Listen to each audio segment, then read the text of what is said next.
একটা নতুন বিল্ডিং এর কাজ আসিল।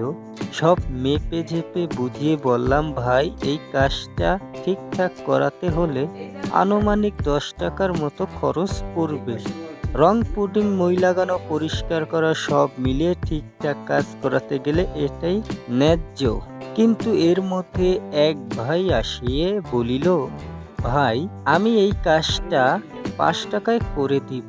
মালিকের চোখে টাকাটাই বড়, এটা স্বাভাবিক। সে ভাবল টাকা বাঁচবে, সময় বাঁচবে, কাজটা দিয়ে দিল তাকে।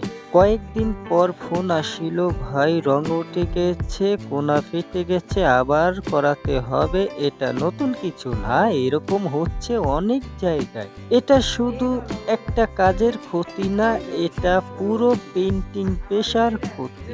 সঠিক কাজ করা মানুষরা পিছিয়ে পড়ে আর কম দামে কাজ করার লোকেরা সামনে আসে।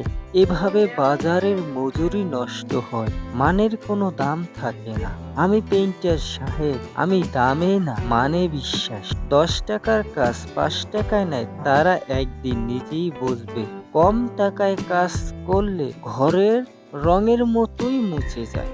মানের সাথে থাকলে, না হলে রং থাকবে না, থাকবে শুধু দাগ। পেইন্টার সাহেব। স্বপ্ন দেখে রং আঁকতে